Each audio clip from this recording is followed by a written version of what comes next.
Hey guys, it's Andy. Today we're going to go through another bodyweight strength endurance session. So this is building up on from my first session. So I'll quickly show you. The warm up is the same as last week with an added exercise of 90 to 90 just to help warm up the hips and get some internal external rotation. And then we're still based on our circuit, so we're still doing 6 exercises, 40 seconds on, 20 seconds off. Bit of rest in between, and we'll again do that for 5 times. So I'll demonstrate those exercises once we've done the warm up, and then we've got a bit more of a core cardio finisher for you. So first thing we're going to do is a warm up. So we're going to go through it again. So we've got walking lunge, we're in a front rack position, which I'll demonstrate now. So for this we're going to get thumbs onto our shoulders, get a good 90 to 90 on a lunge. And again, make sure you just go lunge for about 5-10 meters. Keep those elbows up nice and high. This one's spider reflections. We're going to go into that present position here. You're bring your foot close to your hand as possible. Get the arm up to the top, hold for a second, back down. Same on the other side. Just try and help warm up those hips. Get a bit of thoracic rotation in the spine and try and help warm up and open up the shoulders and the chest. Next is inchworm with a push up. So we start stand up tall. Touch toes, we'll walk forward, keep his legs straight. Top of the press up position, do a full press up. And we'll walk hands back, keep those legs straight as we can. Stand up nice and tall, feel it through the hamstrings. So next is 90 to 90. So this we're going to start on our bums, heels into the floor. Just going to go to one side, so both knees hit the floor. So here we're going to adjust so that we get a nice 90-degree angle in the front leg, 90-degree angle on the second leg. So then lean forward if you can, touch elbow to knee or elbow to floor if you can reach there. Feel the pull of the glute and the hip underneath you. Come to the top, feet onto heels, other side. Make sure that 90-90 is still there. Again, lean forward, elbow to knee, and I'll go across from there. So next is going to be bear crawls. We're going to do forwards and backwards over the distance we lunge. So we'll start here, knees close to the floor, spine straight, go opposite to opposite, keep his knees low, and then backwards, just repeating the same process, opposite to opposite. So we're going to finish squat hold for 30 seconds. Just get toes pointed out like you would if you're going to squat. Make sure you keep chest nice and upright, keep spine neutral, keep your arms off on the legs, and just hold this bottom position for 30 seconds.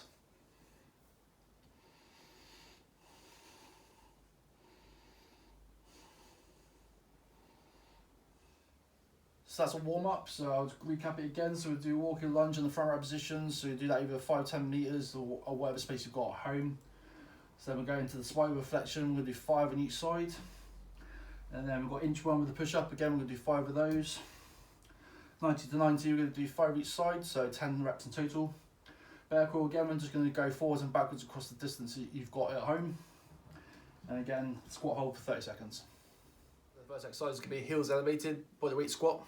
So if you've got a nice, you can lift a curb like such, you want to make sure that our heels obviously quite raised off the floor. Keep feet probably a relative distance apart from each other, so you're pretty similar to you'd squat normally. And what you do is just squat down deep as you can, hold for at least 1 second at the bottom, and then rise up as quick as you can. So you notice with the heels elevated, you're actually be able to squat a lot deeper than you would if your feet were flat. So if you don't have a step or anything at home, you can just get a large book, just put your heels on, make sure the toes pointed out, and make sure you just squat as deep as you can, and drive up to the top after a second pause. And again, you should notice that you should be able to squat deeper with those heels up. So this is a single leg deadlift. So what we're going to do is we're going to start with right foot onto the floor. So for this, try and keep body straight, head to toe in one line. So we're going to bring the left foot off the ground here, and all you're going to do is try and keep that straight line while hinging at the right hip until we're near vertical, or if you feel the pull of your hamstring. And then from once you feel that pull, use your glute to stand up tall. As I say, aim to keep that left foot off the floor the whole time. As you see, it's going to test your balance of this foot as well. So demonstrate again. Just going to keep legs straight. You're going to hinge at the right hip. You're going to touch fingers to the floor, keeping this leg straight. drive up nice and tall, and repeat from there. Just quickly demonstrate on the other foot, same thing. Keep left foot planted, bring right heel up, we're then going to hinge hips on that left hamstring. Once you feel that, drive up the glute, stand up tall, and same again, just keep this back leg straight as you can. Imagine a straight line from heel to head. So if you felt your push-ups were a bit easy from last week, what we're going to do is just increase the difficulty. So for this we're going to do feet elevated push-ups. So what you do is either get a chair or a sofa, just so then you're about, I don't know, between 6 to 10 inches off the floor with your feet. What you're going to do, just put them on there. But again, this is still keep glutes tight, keep the core engaged, have a nice straight line here. So then we're just going to bend the elbows, touch chest to floor, and then drive up tall. Again, try and keep that body straight the whole time.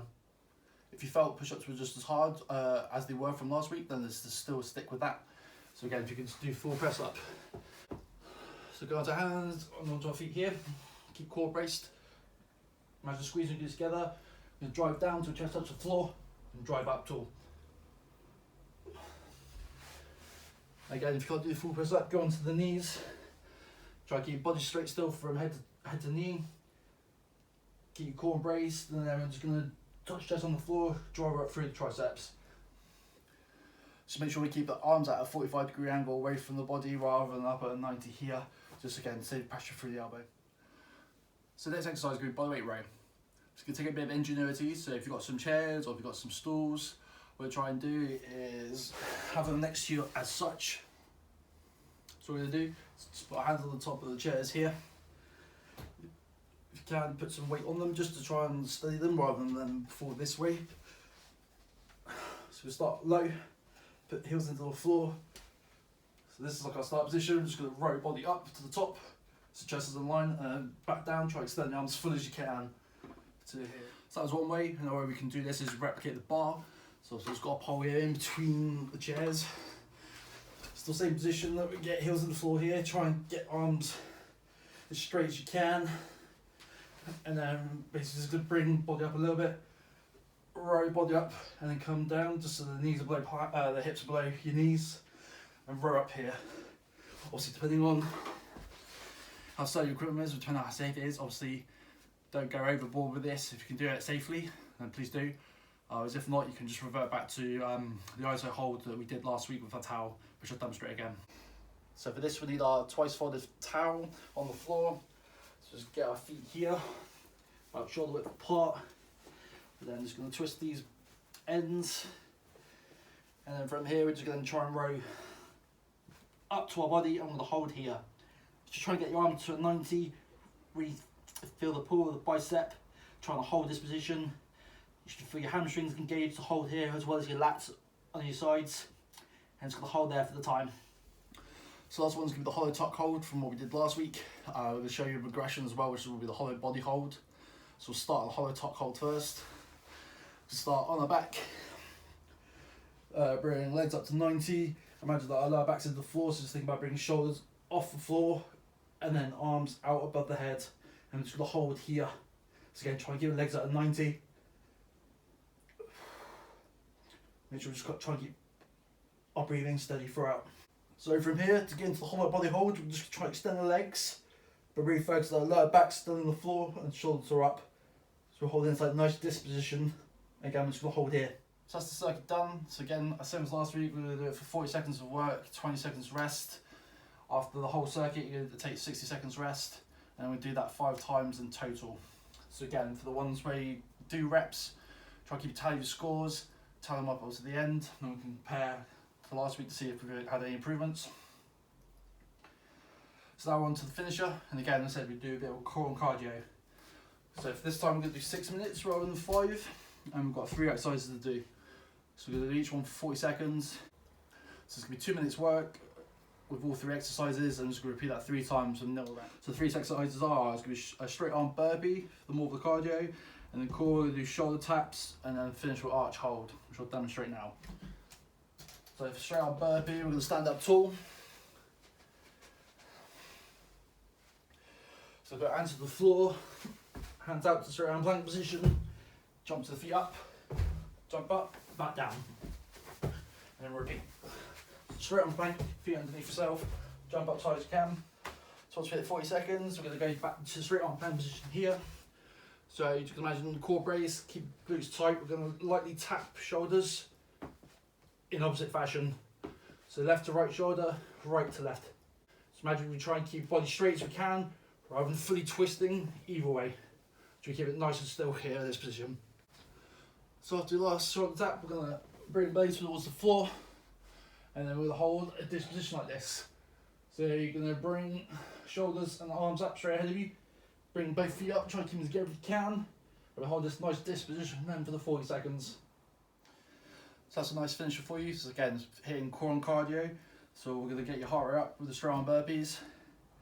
And you've got to try and make sure you keep breathing nice and steady throughout the shoulder taps and arch shoulders, try and regain your breath. And so that's our session for this week. Hope you enjoy. Let me know in the comments how many reps you get. See if we can try and beat the reps you get from last week. And I'll see you on the next one.